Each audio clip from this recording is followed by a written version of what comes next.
Welcome everyone to the Service Lounge. I'm your host, Brandon Nixon, and with me today I have Kyle Newsome from Visperio on the call today. Kyle, thanks for jumping on. Excited to have you on the Service Lounge today.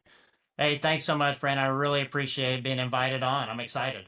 Yeah, we are on episode 11, so we passed over that milestone of getting to 10, right? We're approaching in the next couple months. It'll come up on a year of us doing this, and so for everybody who's listening on, before we jump in and get started, I just wanted to say a huge thank you to all the support that we've been getting, and we've gotten a lot of great feedback. We have a lot of speakers lined up for the next year, and it's all because you guys are seeing value in what we're putting forward. So appreciate all the support. And Kyle, appreciate you supporting. I know we were featured on your podcast over there at the Multi-Point Inspection podcast that you guys sponsor as well. So, Yeah. um, yeah, excited to have you on here today. So, for everybody listening on, Kyle, I always like to start off. Can you kind of give a background, who you are, where you came from, and some of your industry experience, things like that? Yeah, I always like to say I kind of grew up in this industry. I don't want to say I chose it, right? It was just kind of there for me. And my family actually owned and operated multiple different businesses when we were growing up. So, and one of those businesses was an auto mechanic shop, and then we had a body shop as well. And so I grew up around that environment and started to work eventually shifted into starting to work for a Ford dealership and worked for Ford dealership for a while, and then naturally kind of grew through the ranks and ended up working for bulk of my career with the Van Tile Group with Larry Van Tile. And that was amazing because I got to meet so many different people. And, it's always fun when you go through kind of that transition, right? You start as a technician, maybe it's a lot porter, and you kind of go to advisor, you go to a team lead, whatever it might Yep. be, then a manager, and then eventually, an FOD, hopefully, if that's the path that you're really looking to go down. And so I went through the acquisition with Berkshire Hathaway Automotive. So I spent about 2 decades, a little over 2 decades, really in that space, primarily all in fixed operations. So our background is 100% fixed operations. Love And it. then in 2023, I partnered with a couple of amazing guys, Tom Finnan and Vic Keller, and we started Vesperio. And so here we are now, a couple years later, right? Training, developing, doing professional development for dealerships. And so that's where we're at. We love it. Awesome. Well, we share a common background as, between with Vic and Tom. I worked really closely with Tom when he was at Berkshire and Vic as well.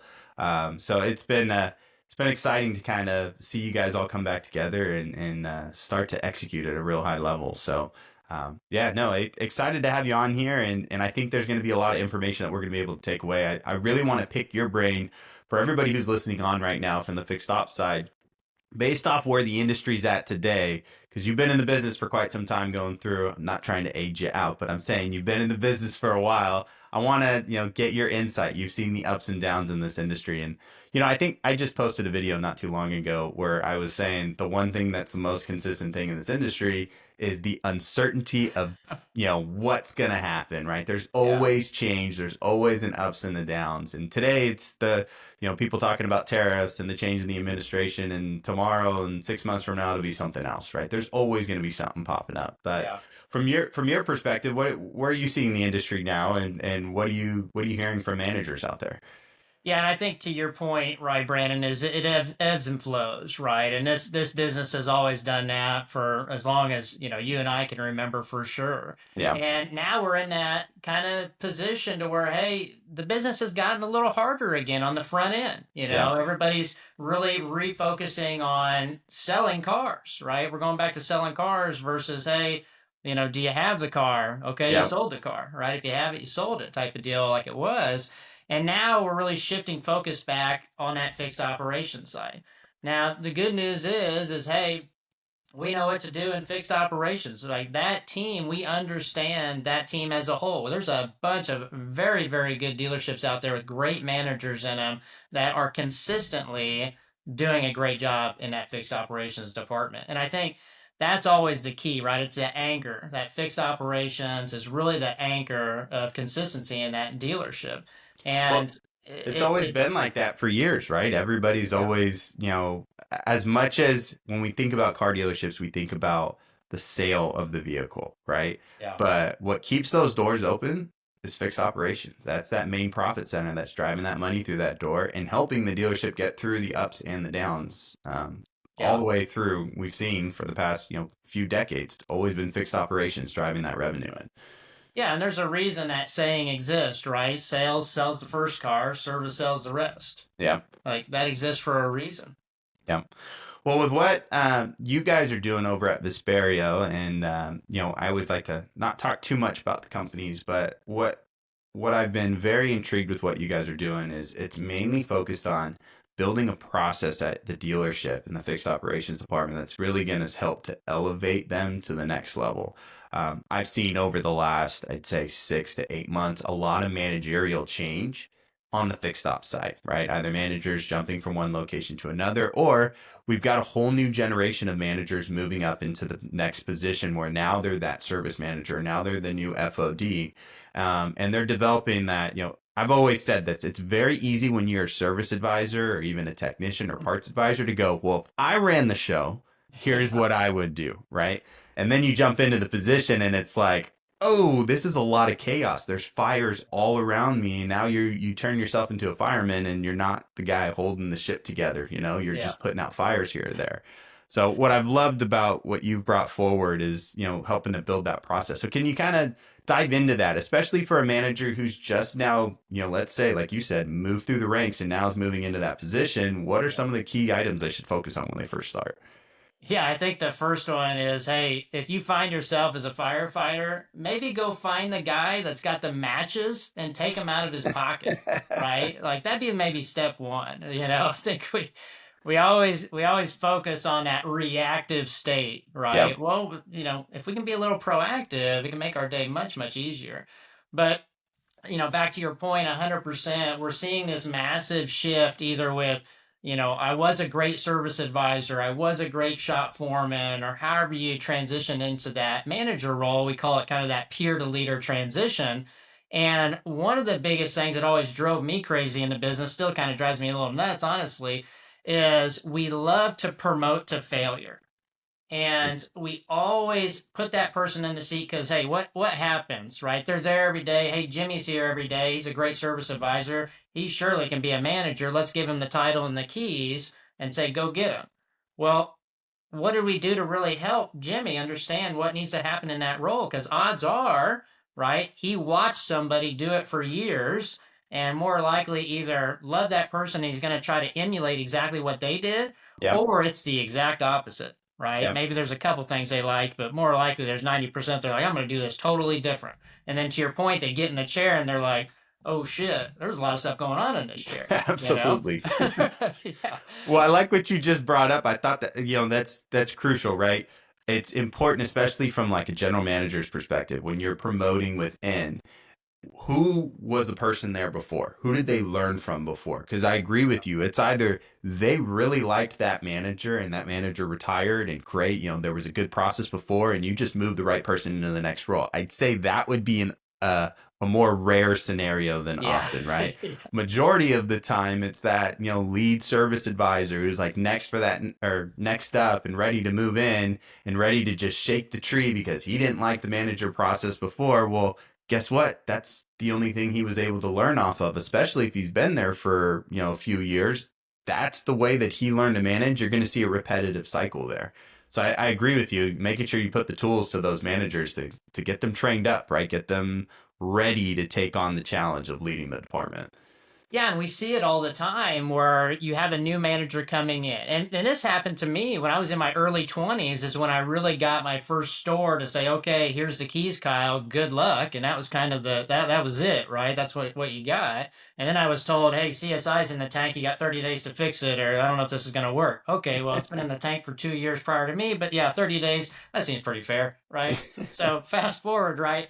But in that role, it's like, okay, well, what do I really need to do? What's the most important thing? Because I can tell you from personal experience, right? And we've seen this with managers even to this day, right?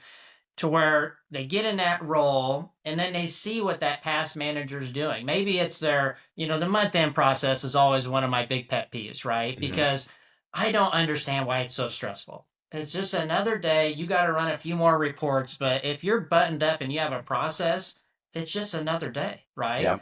And we make it so hectic all the time to close out the month, our month end process. And now we're focusing on, open repair orders. Well, what were you doing 3 weeks ago? Like, you don't look at that stuff 3 weeks ago? Like, no different than in sales. We try to make the month in the last 3 days, right? It's kind of a odd scenario. Well, what were you doing the first week? Yep. And so to me, it's really understanding, hey, helping those managers know what is important. What's the most important thing I need to be doing right now?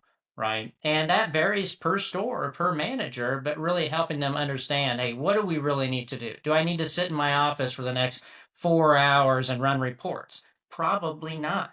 Yep. Right. If there's a line at your door, and this is something that always happens, right? You're a manager, you're sitting in your office, and there's constantly people coming into your door and asking questions. Happens pretty much everywhere. Well, if we start documenting down those common questions, hey, what are people really asking, right? And we start documenting that, and then say 2 weeks later, we look at our list and we say, hey, I seem to get asked this question 20 times a week from 10 different people. Well, do you have a process for that? Does everybody understand what is expected of them in that situation? Well, probably not if they're asking you all those questions. So it's Yeah. just slowing that process down because, to your point, it's so reactive. There's so much going on. It's okay to slow down a little bit, right? Get out on the service drive. Maybe talk to your general manager and say, hey, I know I'm supposed to have this report, done or this done by 10 a.m. every morning. I'd really like to spend a little more time on the service drive in the morning. And then can I get that to you by 2? Like, can we shift that expectation a little bit? Yep. Because I think the priority is really on the service drive with the advisors because there's some chaos going on, and I want to fix that Well, first. I'm sure there's people listening on that are just about to take that next step, right? Maybe that opportunity is right in front of them and they're about to move into that position. I think that's a great takeaway that you just gave. And I would even push it even further that don't wait until you're in the role to lay out that plan. Start building that plan right now, right? And not many people have that opportunity. A lot of times it's like, hey, here you go, here's the keys, run and just go. But if you do have that opportunity early on when you jump into the role, you'll have that conversation with your general manager. Here's my plan. I'm not going to come in here and just start shaking everything up. I need to do some observations, slow down to speed up, and we'll get the results there. I need you to be, side by side with me Yeah. throughout that process, right? Yeah. And building, we have our SOPs, as we call them, our standard operating procedures at our company. And I'll tell you, even a lot of my team, even myself, when it's like our COO comes to us and goes, okay, well, where's the SOP on that? I instantly go like, man, just another SOP that I got to go type out and build out. But I will say one thing that's helped lately, and I know a lot of people are talking about it in the industry, is utilizing AI to get your stuff started and your documents started and your processes started.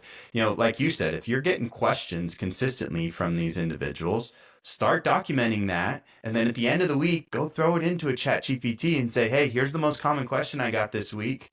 Can you kind of help me outline a standard operating procedure and a training plan, and so that you can go out there and set that up for the next week? It's amazing what you'll see, Yeah. some of things like that, like AI technology to help you because you're so busy.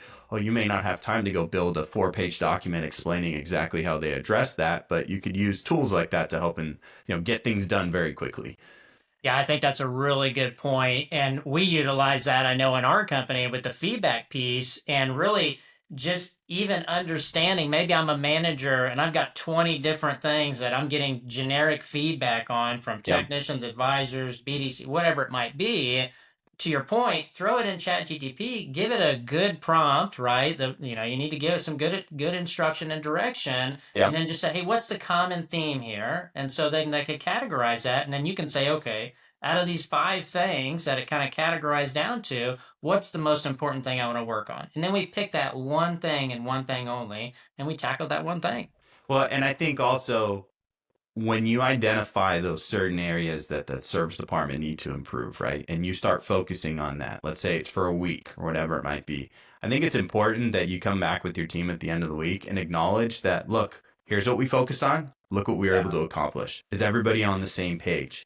You know, give a little bit of a win for your team so that now you can move on to that next topic and Right. know that you've accomplished what you've already had, right? I constantly will see, especially in service, in service bays and service lanes as well, is managers will get on one topic and they'll be gung ho for it for about a day or so, and then it just dissipates and disappears. And everybody's Mhm. like, yeah, well, we were on that, but I think we're on to something else. And that's just the first sheer sign that you've got an overwhelmed, service manager or service director who's just tackling the fires as they come instead of being more proactive than reactive, right? I Yeah. love that. And I push that with everything I do. Let's be as proactive as possible instead of reactive, right? Yeah.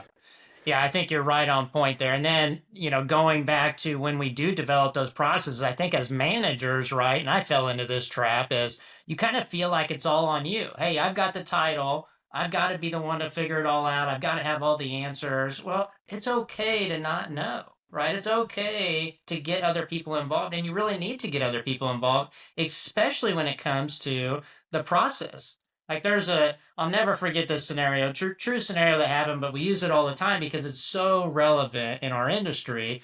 Is we have a dealership and the recon process is an issue. There's Mm-hmm. too many days to the front line. I think 10 plus days to the front line. It's kind of a long time, right?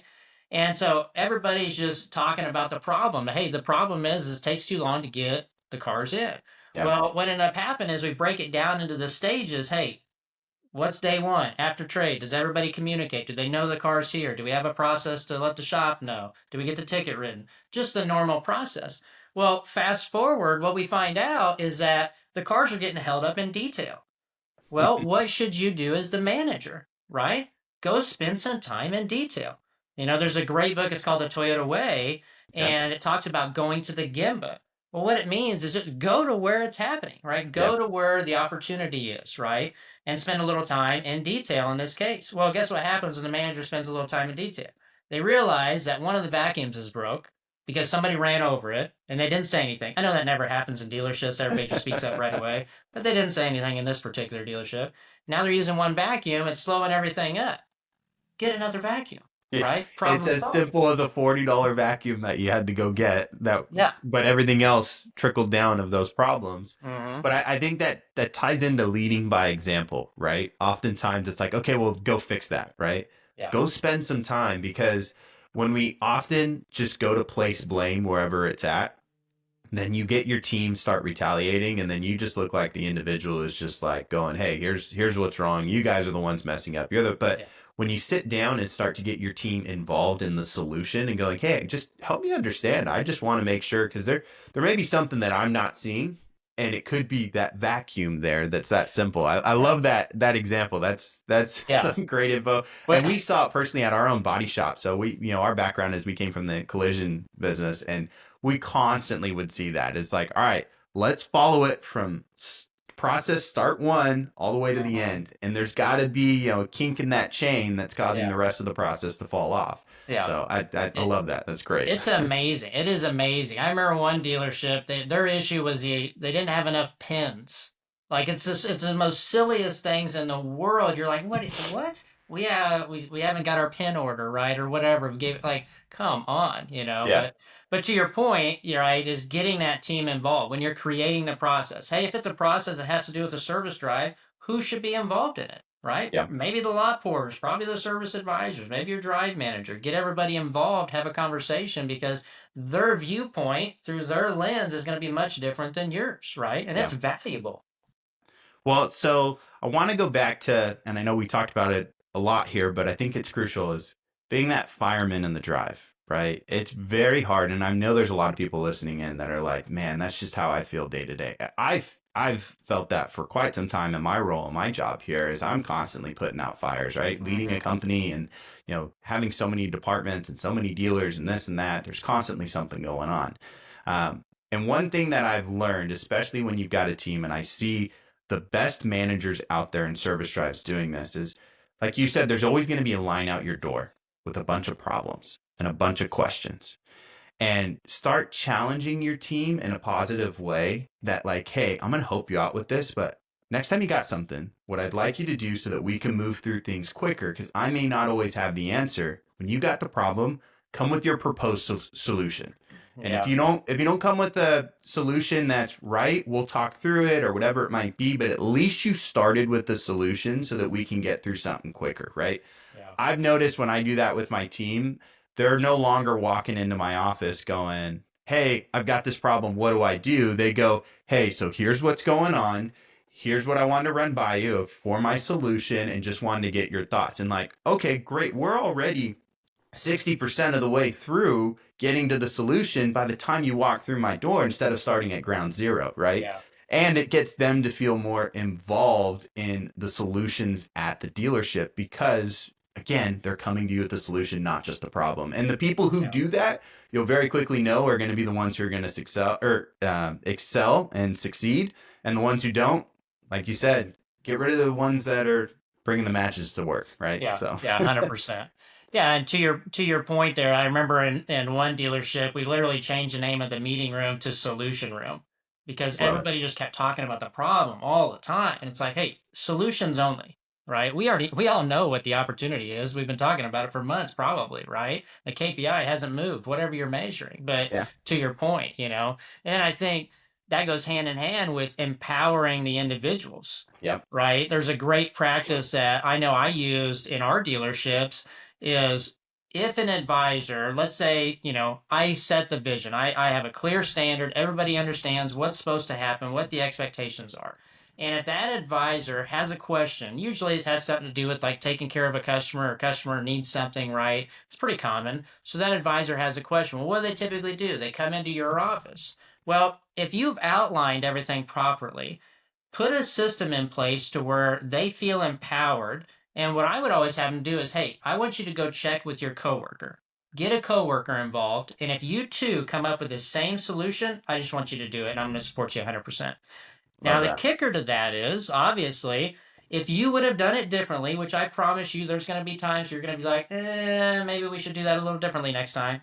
It can't be a beatdown session. It's got to be a, hey, thank Yep. you guys so much for doing that. I really appreciate you guys stepping up and taking care of Mrs. Jones today. Next time that happens, think about maybe doing this, but I think you guys did phenomenal. Just keep that in mind. Something Absolutely. simple, right? So I had a business coach early in my career, and I actually still work with him today. And he always his early advice to me was, especially when you're leading a team, you got to continue to blow up their balloon. Don't pop their balloon, right? Yeah, that's And really we good. constantly, and that analogy is, like you said, don't have it be a beat down session. There's times where you just want to come in and just like throw a stapler at the Yeah. wall going, what the heck are you got going Yeah. on? What are But you you're thinking? going to pop that balloon and they're just going to be deflated. And ultimately, what that's going to affect is the customer experience, right? Because the next time that person who is customer facing, because the reality is, us as managers, we're oftentimes not the frontline customer facing. We've got our Right. team there, right?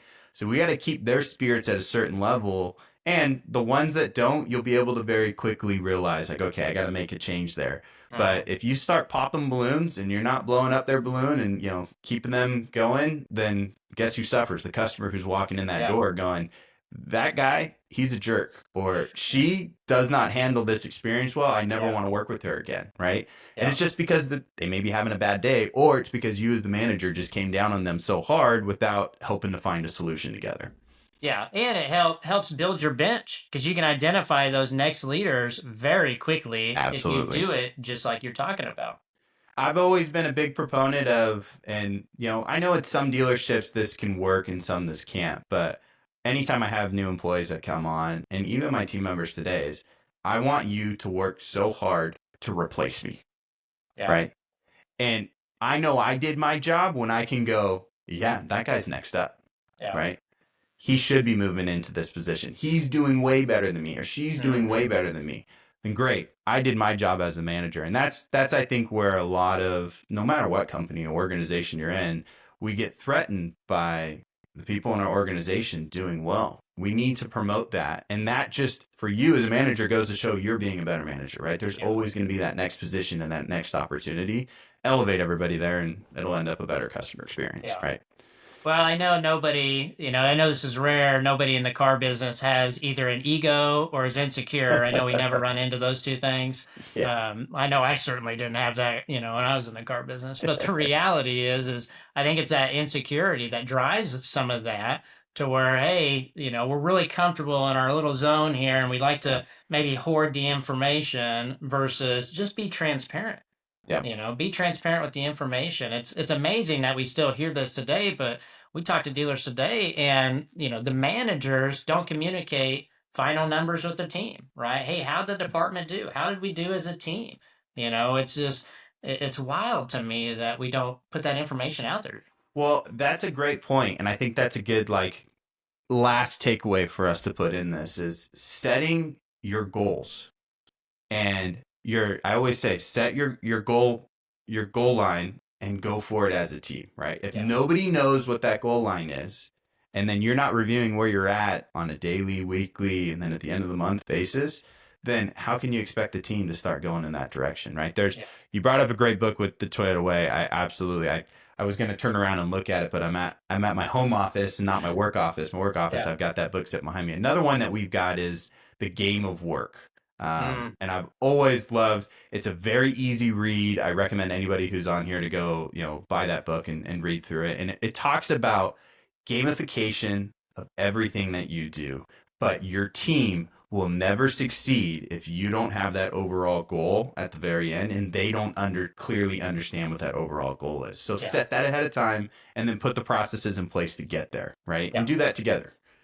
Yeah, yeah, 100%. And then when we're creating those goals, right, to your point, is having that strategic goal. And then first, let's make sure that goal actually aligns with something, maybe like our forecast or whatever we're actually trying to do, Yeah. versus when you add up the goals, the math doesn't quite math, right? Got to make sure that math maths. But Yeah. then when we do that and we break it down for the advisors, like I can tell you, I was just doing a coaching session yesterday. And I asked, of course, it's the first, towards the first of the month, and we're doing this, and it's like, okay, what's the goal? Well, I don't know. Or it's what's the goal, and they throw a number out there. I said, okay, what's that mean? And then having them walk through the math of breaking it down, because instantly when they throw a big number out there, you can see it in their face, you can see it in everybody's shoulders drop. They're like, I don't know how I'm going to hit this. I don't even know how they came up with this goal, right? I was Yeah. just told I needed to do X amount of money this month. Well, then we break it down, and breaking it all the way down for that advisor, especially if you're a manager and let's say they've got some $50,000 CP labor goal out there in sales, break that down, right? How many hours is going to be required? Look at past performance. Are they even close to that? Or are you asking them to do 100 more hours on 2 less days this month or whatever Yeah. it might be, right? And understanding, is it an attainable goal first off? And then, hey, what do we actually need to do to get there? Can we increase the value of that hour, meaning effective labor rate? Now the lift is easier, right? They Absolutely. need to know all those things because now they're going to start paying attention to all those little details and everything's just going to automatically happen versus, hey, you just got to hit this number. Yeah. Well, give me all the detail. Yeah. Well, so you bring up a great point, and I know we're going a little long here, but I think this is crucial information because I just started to realize that the industry needs to pay attention to this. So one thing I do that's a little bit different is I'm on Reddit nonstop, and I don't know if you use Reddit, Yeah. but I use it a lot for almost like just a public knowledge base about things, right? And you've got all these forums of people talking. Well, I'm part of a page, and I like to like quietly be in there, but it's called Service Advisors. And I highly encourage anybody who's listening on, go on Reddit and go follow that page. And the reason for that is it's a very good tell into what service advisors are saying about the service department and your team. I'll tell you the last, I'd say 2, 3 months, every day, probably 4 to 5 times a day, somebody's taking a picture of their pay plan and they're posting it into that service Yeah. advisors page. And they're going, is this good or is it not Yeah. good? Yeah. Right.